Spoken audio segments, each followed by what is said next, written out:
ನಕ್ಷತ್ರ ಕವಿ ಮತ್ತು ಕವನದ ಸಂಚಿಕೆಯಲ್ಲಿ ಇವತ್ತು ಮತ್ತೋರ್ವ ಕವಿ ನಮ್ಮೊಂದಿಗಿದ್ದಾರೆ. ಶ್ರೀ ನಾಗರಾಜ್ ಸೂರನಹಳ್ಳಿ, ಸಂಡೂರು ತಾಲೂಕಿಂದ ಬಂದಿದ್ದಾರೆ. ನಮ್ಮ ನಕ್ಷತ್ರ ವಾಹಿನಿಗೆ ಪ್ರೀತಿಪೂರ್ವಕವಾದಂಥ ಸ್ವಾಗತ ಸರ್ ತಮಗೆ. ನಕ್ಷತ್ರ ಕವಿ ಮತ್ತು ಕವನ ವಿಭಾಗ ಅದು ಇವತ್ತು ಕನ್ನಡ ಸುವರ್ಣ ಸಂಭ್ರಮಕ್ಕೆ ನಾವೆಲ್ಲ ಕಾಲಿರ್ತೀವಿ. ಆ ಸಂಭ್ರಮವನ್ನು ಆಚರಣೆ ಮಾಡ್ತಾ ಇದ್ದೇವೆ. ಈ ಕನ್ನಡ ನಾಡು ನುಡಿ ಬಗ್ಗೆ ಇವತ್ತು ವಾಚನ ಮಾಡಲಿಕ್ಕೆ ಅಂತ ಹೇಳಿ ನಮ್ಮ ಕಾರ್ಯಕ್ರಮಕ್ಕೆ ಕರೆಗೆ ಹೋಗೊಟ್ಟು ಬಂದಿದ್ದೀರಿ. ಸಂಕ್ಷಿಪ್ತವಾಗಿ ನಿಮ್ಮ ಪರಿಚಯನ ಮಾಡ್ಕೊಳ್ಳೋದಾದ್ರೆ ಸರ್. ನನ್ನ ಹೆಸರು ನಾಗರಾಜ್ ಸೂರನಹಳ್ಳಿ ಅಂತೇಳಿ. ನಾನು ಅನುದಾನಿತ ವಿವೇಕಾನಂದ ಅನುದಾನಿತ ಹಿರಿಯ ಪ್ರಾಥಮಿಕ ಶಾಲೆಯ ಶಿಕ್ಷಕ ಸರ್, ಸಂಡೂರು. ನಾನು ಮೂಲತಃ ನರಸಿಂಗಾಪುರ. ನಮ್ಮ ತಂದೆ ಸಿದ್ದಪ್ಪ ಅಂತೇಳಿ, ತಾಯಿ ತಿಪ್ಪಮ್ಮ. ನಿಮ್ಮ ಸಾಹಿತ್ಯ ಕೃಷಿ ಸರ್, ಮೂಲತಃ ನಾನು ಡಿಗ್ರಿ ಮಾಡ್ತಕ್ಕಂಥ ಸಂದರ್ಭದಲ್ಲಿ ಚಿಕ್ಕ ಪುಟ್ಟ ಚುಟುಕುಗಳ ರೀತಿಯಲ್ಲಿ ಅನಿಗವನಗಳು ಬರಿತಾ ಇದ್ದೆ. ಅವು ಅಲ್ಲಿಗೆ ಸೀಮಿತ. ಆಮೇಲೆ ಬರೆಯೋದಕ್ಕೆ ಮತ್ತು ನಂತರ ಪ್ರೇರಣೆ ಯಾರಪ್ಪ ಅಂದರೆ ನನ್ನ ಮಡದಿ ಸರ್, ಸರೋಜಾ ಅಂತೇಳಿ, ವಿಶಾಲ ಅಂತೇಳಿ. ಸೊ ಅವ್ರು ನನಗೆ ಮೊದಲು ಮದುವೆಗಿಂತ ಮುಂಚಿತ ನನಗೆ ಪರಿಚಯ ಆಗಿದ್ದರು. ಸೊ ಅವ್ರ ಮೇಲೆ ನನ್ನ ಕವನಗಳನ್ನು ಬರಿತಾ ಇದ್ದೆ. ಅದು ಹಂಗೆ ಪ್ರೇರಣೆ ಆಗಿ ಬರಿತಾ ನನಗೂ ಕವನಗಳನ್ನು ಕಟ್ಟಬೇಕು ಅಂತಾಯಿತು. ಜೊತೆಗೆ ನಾನು ಡಿ ಎಡ್ ಮಾಡಬೇಕಾದ್ರೆ ನನ್ನ ಸ್ನೇಹಿತರು ಶಶಿಧರ್ ಉಬ್ಬಲ್ಗಂಡಿ ಮತ್ತು ಹಾಲೇಶ್ ಶಕ್ಕಂಡಿ ಅಂತೇಳಿ ಅವರು ಜೊತೆ ಅವರು ಬರಿತಾ ಇದ್ರು ಸರ್. ಬರೋದು ಆಮೇಲೆ ನಾನು ಅಲ್ಲಿಗೆ ಸ್ಟಾಪ್ ಮಾಡ್ಕೊಂಡಿದ್ದೆ. ಅವರು ಪುಸ್ತಕಗಳನ್ನು ಹೊರತಂದರು. ಸೊ ಅವಾಗ ನಾನು ಬರಿತಾ ಇದ್ದಲ್ಲ, ನಾನು ಏನಾದರೂ ಸಾಹಿತ್ಯಕ್ಕೆ ಏನಾದರೂ ನನ್ನ ಕೊಡುಗೆಯನ್ನು ಕೊಡ್ಬೋದಲ್ಲ ಅಂತೇಳಿ ಸೊ ಅಲ್ಲಿಗೆ ಸ್ಟಾಪ್ ಮಾಡಿದ್ದೆ. ನೆಕ್ಸ್ಟ್ ಮತ್ತೆ ಬರಿತಾ ಶುರು ಮಾಡಿದೆ ಸರ್. ಅವರು ಇಬ್ಬರು ನನಗೆ ಭಾಳಷ್ಟು ಪ್ರೇರಣೆ ಆದರು. ಅದಂತರ ನಾನು ಕವನಗಳನ್ನು ಬರಿತಾ ಹೋಗಿ ಅಭ್ಯಾಸವನ್ನು ಮಾಡಿ ಕವನಗಳನ್ನು ಬರಿತಾ ಹೋದೆ. ಸೊ ನನ್ನ ಕನ್ನಡ ಸಾಹಿತ್ಯ ಕೂಡ ಒಂದು ನನ್ನ ಚಿಕ್ಕದಾಗಿರ್ತಕ್ಕಂಥ ಒಂದು ಕವನ ಸಂಕಲನ, ಉಳ್ಳವರ ಊರಿನಾಲಿಗೆ ಅಂತೇಳಿ ಒಂದು ಕವನ ಸಂಕಲನವನ್ನು ಹೊರತಂದೆ ಸರ್. ಅದಾದ ನಂತರ ಮತ್ತು ಇನ್ನೂ ಹೆಚ್ಚಿಗೆ ಬರಿತಾ ಹೋಗ್ತಾ ಇದ್ದೀನಿ ಸರ್. ಈಗ ಸುಮಾರು ಒಂದು 200 ಕವನಗಳನ್ನು ಬರೆದಿದ್ದೀನಿ. ಜೊತೆಗೆ ಷಟ್ಪದಿಯಲ್ಲಿ ಆಮೇಲೆ ಅನೇಕ ಪ್ರಕಾರಗಳಲ್ಲಿ ಕವನಗಳನ್ನು ಬರಿತಾ ಇದ್ದೀನಿ. ಸೊ ಕಥೆಗಳಲ್ಲಿ ಕೂಡ ತೊಡ್ಕೊಂಡಿದ್ದೀನಿ. ಈ ಕವನ ಜೊತೆಗೆ ಮುಂದಿನ ಒಂದು ಕನ್ನಡ ಸಾಹಿತ್ಯದಲ್ಲಿ ಹೆಚ್ಚಿಗೆ ತೊಡಗಿಸ್ಕೊಂಡು ಹೋಗಬೇಕು ಅಂತೆಲ್ಲ ಮಾಡಿದ್ರಿ. ಸಾಹಿತ್ಯ ಅವಶ್ಯವಾ ನಿಮಗೆ ವೃತ್ತಿ ಜಂಗದೊಳಗೆ? ಸರ್ ಬೇಕು ಸರ್. ಪ್ರತಿಯೊಬ್ಬ ವ್ಯಕ್ತಿಗೂ ಕೂಡ ಸಾಹಿತ್ಯ ಅಂತಕ್ಕಂಥದ್ದು ಬೇಕು. ಯಾಕಂದರೆ ನನ್ನ ತಾಯಿ ಭಾಷೆಯಲ್ಲಿ ಇರ್ತಕ್ಕಂಥ ಕನ್ನಡದಲ್ಲಿ ಇರ್ತಕ್ಕಂಥ ಒಂದು ಸಾರಸತ್ವ ವಿಚಾರವನ್ನು ನಾವು ತಿಳ್ಕೋಬೇಕು. ಕನ್ನಡದ ಬಗ್ಗೆ ತಿಳ್ಕೋಬೇಕು.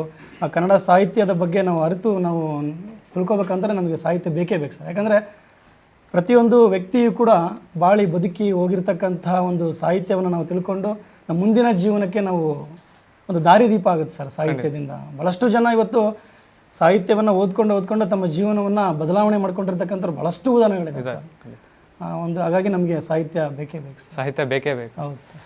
ಹಾಗಾದರೆ ಸಾಹಿತ್ಯ ಬೇಕೇ ಬೇಕು ಅನ್ನೋ ಸಾಹಿತ್ಯವನ್ನು ಈ ರಾಜ್ಯೋತ್ಸವ ಪ್ರಯುಕ್ತ ಯಾವ ರೀತಿ ಅರ್ಪಣೆ ಮಾಡ್ಲಿಕ್ಕೆ ನೀವು ಮುಂದಾಗ್ತೀರಿ? ಯಾವ ಕವನವನ್ನು ವಾಚನ ಮಾಡ್ಲಿಕ್ಕೆ ಆಯ್ಕೊಂಡಿದ್ದೀರಿ? ಹಾಂ ಸರ್, ನಾನು ಆ್ಯಕ್ಚುಲಿ ನನ್ನ ತಂದೆ ಈಗ ಇತ್ತೀಚೆಗೆ ಅವ್ರ ಕಾಲ ಹೋದ್ರೆ ಸರ್. ಹಾಗೆಯೇ ನಮ್ಮ ಒಂದು ತಂದೆ ತಾಯಿಗಳ ಒಂದು ನೆನಪಿಗೋಸ್ಕರ ಒಂದು ಚಿಕ್ಕದಾಗಿರ್ತಕ್ಕಂಥ ಒಂದು ನನ್ನ ತಂದೆ ತಾಯಿಗಳ ಮೇಲೆ ನಾನೊಂದು ಕವನವನ್ನು ಆಯ್ಕೆ ಮಾಡ್ಕೊಂಡು ಅದನ್ನು ಹೇಳ್ಬೋದು. ಖಂಡಿತ ವಾಚನ ಮಾಡಿ. ನನ್ನ ಒಂದು ಕವನದ ಶೀರ್ಷಿಕೆ ಎತ್ತ ಮಡಿಲು ಒತ್ತ ಹೆಗಲು ಅಂತೇಳಿ. ನನ್ನ ಎತ್ತಮ್ಮನ ಮಡಿಲು ನನಗೆ ಆನಂದದ ಕಡಲು, ನನ್ನ ಹೊತ್ತ ಅಪ್ಪನ ಹೆಗಲು ಅಂಬಾರಿಗಿಂತಲೂ ಮಿಗಿಲು. ಇಂತಹ ನೆನಪು ಮರೆಯಲಾದೀತೆ. ಅಪ್ಪನ ಬೆನ್ನ ಮೇಲೆ ಕುಳಿತೊಡನೆ ಮನದಲ್ಲೇನೋ ಆನಂದ ನನಗೆ. ಅಮ್ಮನ ಮುದ್ದು ಮಗವ ಕಂಡೊಡನೆ ಯುದ್ಧ ಗೆದ್ದ ಸಂಭ್ರಮ ನನಗೆ. ಇಂತಹ ಕ್ಷಣವು ಮರಳಿ ಬಂದೀತೆ. ಜೀವನದಲ್ಲಿ ಕಷ್ಟ ಕೋಟಲೆಗಳಿದ್ದರೂ ನನ್ನ ಮುದ್ದಾಗಿ ಸಾಕಿದರು ಅವರು. ತಮಗೆ ಓದು ಬರಹವಿಲ್ಲದಿದ್ದರೂ ನನಗೆ ಓದು ಬರಹ ಕಲಿಸಿದವರು. ಇಂತಹ ದೇವರುಗಳ ಮರೆಯಲಾದೀತೆ.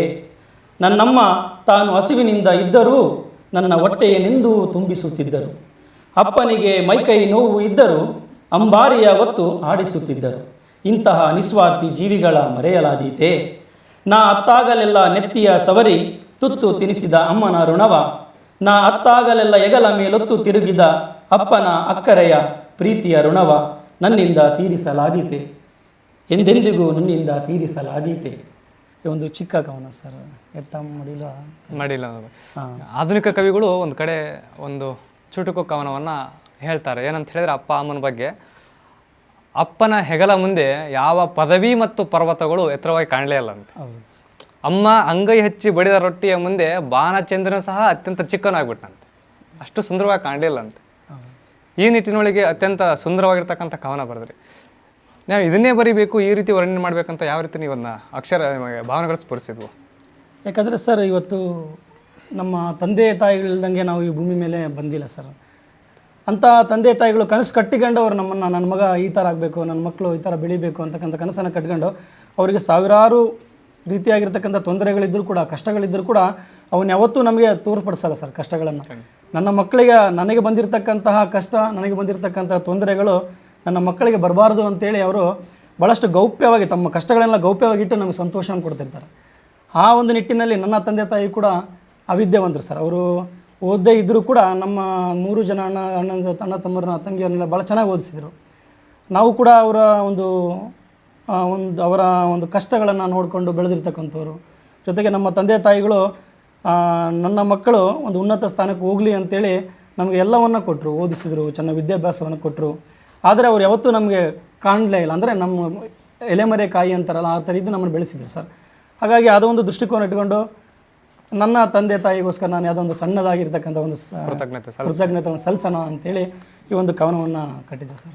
ತುಂಬ ಅರ್ಥಪೂರ್ಣವಾಗಿರ್ತಕ್ಕಂಥ ಕವನವನ್ನು ವಾಚನ ಮಾಡಿದರು. ಅವರ ತಂದೆ, ಅವರ ತಾಯಿಗೆ ಯಾವ ರೀತಿಯಲ್ಲಿ ನಾವು ಗೌರವ ಸಮರ್ಪಣೆಯನ್ನು ಮಾಡಬೇಕು, ಅವರಿಗೆ ಕೃತಜ್ಞತೆ ಅಂತೀವಿ ಅಂತ ಹೇಳಿದರೆ ಖಂಡಿತವಾಗಿಯೂ ಅದನ್ನು ನಾವು ತೀರಿಸಲಿಕ್ಕೆ ಅಸಾಧ್ಯ ಮತ್ತು ಕಷ್ಟ ಸಾಧ್ಯವಾಗಿರ್ತಕ್ಕಂಥ ಮಾತು.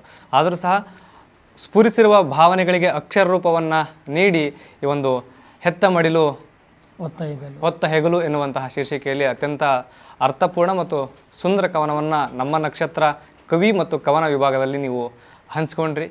ತಮಗೆ ಅತ್ಯಂತ ಪ್ರೀತಿಪೂರ್ವಕವಾಗಿರ್ತಕ್ಕಂಥ ಧನ್ಯವಾದಗಳು ಸರ್. ಮತ್ತೊಮ್ಮೆ ನಮ್ಮ ನಕ್ಷತ್ರ ವಾಹಿನಿಗೆ ತಾವು ಬರಬೇಕಂತ ಹೇಳ್ತಾ ತಮಗೆ ಧನ್ಯವಾದಗಳು, ನಮಸ್ಕಾರ. ಖಂಡಿತ ಸರ್, ನನಗೆ ಒಂದು ಅವಕಾಶ ಕಡಿಮೆ ಸಿಕ್ಕಿದ್ದು. ಯಾಕಂದರೆ ಇದು ನಕ್ಷತ್ರ ವಾಹಿನಿಯ ಮೂಲಕ ಇವತ್ತು ನನಗೆ ಒಂದು ಅವಕಾಶ ಸಿಕ್ಕಿದೆ. ನಿಜವಾಗ್ಲೂ ಕೂಡ ನನಗೆ ಭಾಳಷ್ಟು ಧನ್ಯವಾದಗಳನ್ನು ಹೇಳ್ಬೇಕು ಅನಿಸುತ್ತೆ. ಯಾಕಂದರೆ ನಿಮಗೂ, ಕಾರ್ತಿಕ್ ಆಚಾರ್ಯ ಸರ್ ಅವರಿಗೂ, ಹಾಗೂ ಆಲೇಶ್ ಶಕಣ್ ಸರ್ ಮತ್ತು ಗುರುಬಸವರಾಜ್ ಸರ್ ಅವರಿಗೆ ನಿಜವಾಗ್ಲೂ ಕೂಡ ನಾನು ತುಂಬ ಹೃದಯ ಧನ್ಯವಾದ. ಯಾಕಂದರೆ ನಮಗೆ ಇಂಥ ಅವಕಾಶಗಳು ಕಡಿಮೆ ಸಿಕ್ಕಿರೋದು, ಇವತ್ತು ನನಗೆ ಸಿಕ್ಕಿದೆ. ಈ ಒಂದು ನಕ್ಷತ್ರ ವಾಹಿನಿಗೂ ನಾನು ಹೃದಯಪೂರ್ವಕವಾಗಿರ್ತಕ್ಕಂಥ ಧನ್ಯವಾದಗಳನ್ನು ತಿಳಿಸ್ತಾರೆ. ನಕ್ಷತ್ರ ಕವಿ ಕವನದ ಒಂದು ಆಯೋಜನೆ ಅಥವಾ ಚಿಂತನೆ ಅಂತ ಹೇಳಿದರೆ, ವೇದಿಕೆ ಸಿಕ್ಕವರಿಗೆ ಮತ್ತೊಂದು ಹೊಸ ವಿನೂತನ ಕಾರ್ಯಕ್ರಮ, ಒಂದು ವಿನೂತನ ಕಾರ್ಯಕ್ರಮದಿಂದ 100 ಅವಕಾಶ ಸಿಗಬಹುದು ಎನ್ನುವ ಉದ್ದೇಶದಲ್ಲಿ ಈ ಒಂದು ಸೇವೆಯನ್ನು ಪ್ರಾರಂಭಿಸಿ ಮಾಡ್ತಕ್ಕಂಥದ್ದು. ತಮ್ಮ ಮತ್ತು ಕಾವ್ಯ ಕೃಷಿ, ಸಾಹಿತ್ಯ ಕೃಷಿ ಮತ್ತಷ್ಟು ಇಮ್ಮಡಿಗೊಳ್ಳಲಿ, ಮತ್ತಷ್ಟು ಕಾವ್ಯ ಪ್ರಮಾಣ ಹೆಚ್ಚಾಗಲಿ ಅಂತಕ್ಕಂಥ ಶಾರದೆಯಲ್ಲಿ ಪ್ರಾರ್ಥಿಸ್ತಾ ನಿಮಗೆ ಅತ್ಯಂತ ಪ್ರೀತಿಪೂರ್ವಕ ಧನ್ಯವಾದಗಳು. ಧನ್ಯವಾದ ಸರ್.